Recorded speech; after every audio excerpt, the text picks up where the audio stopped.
आप देख रहे हैं वीओपी न्यूज, जनता को रखे सबसे आगे।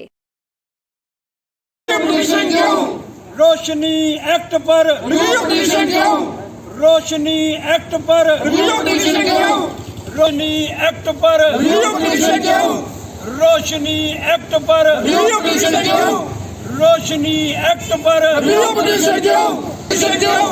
रोशनी एक्ट पर रोशनी एक्ट पर।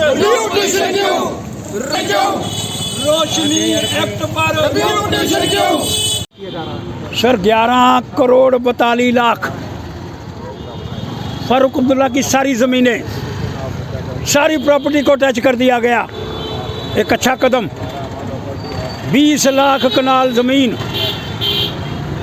25,000 करोड़ रुपया रोशनी एक्ट को तोड़ने का प्रयास किया गया।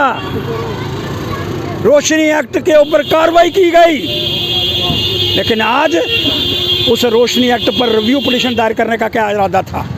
जब रोशनी एक्ट को ये जो लोग प्रॉपर्टियां जिन लोगों ने ली हैं, जिन्होंने घोटाले करे हैं, उनको पकड़ा गया, उनको अंदर करने की तैयारी की गई। उसी की कंसेप्ट के अंदर 11 करोड़ 42 लाख रुपया फारूक अब्दुल्ला की प्रॉपर्टी को टच किया गया। एक अच्छा कदम उठाने का प्रयास किया गया। लेकिन जितने भी लोग हैं, बड़े बड़े घोटालेबाज किसी भी पार्टी के अंदर हैं, उन सबको पकड़ करके अंदर करना चाहिए। लेकिन ये बात समझ के अंदर नहीं आई। जितने भी बाहर से नेता आए, माननीय मोदी जी ने कहा न खाएंगे न खाने देंगे। जब खाएंगे नहीं, खाने नहीं देंगे, तो फिर घोटाला करने वालों को रिव्यू करने का, पिटीशन दायर करने का क्या मतलब था? ये माननीय राज्यपाल जी स्पष्ट करने का प्रयास करना होगा। आप कार्रवाई कर रहे हैं, अच्छा कदम है। आपने फारूक अब्दुल्ला को पकड़ा, जिसको कोई नकेल नहीं डाल सकता था, बहुत अच्छा कदम है। बाकी लोगों को पकड़ करके अंदर करने की तैयारी है, एक अच्छा कदम है।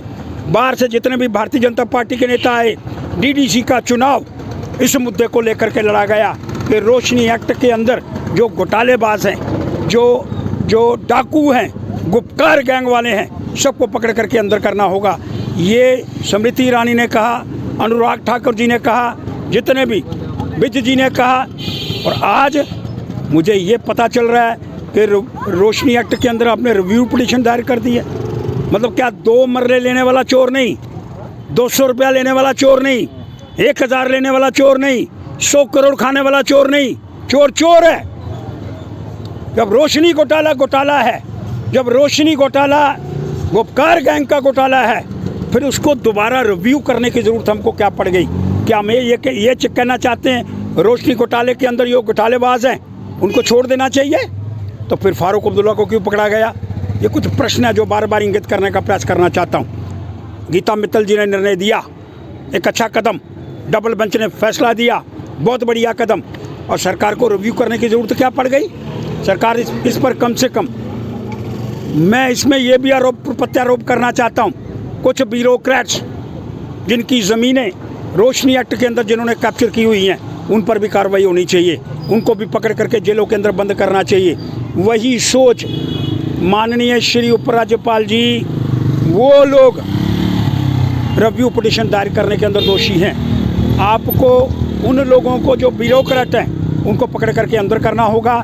और जितने भी घपलेबाज हैं, चाहे इधर हैं चाहे उधर हैं, चाहे वो घपलेबाज उधमपुर के अंदर बैठा हुआ है, नगरोटा के अंदर बैठा हुआ है, किसी स्थान के ऊपर भी घपलेबाज है जिसने रोशनी एक्ट के अंदर ज़मीनें कैप्चर करी हैं।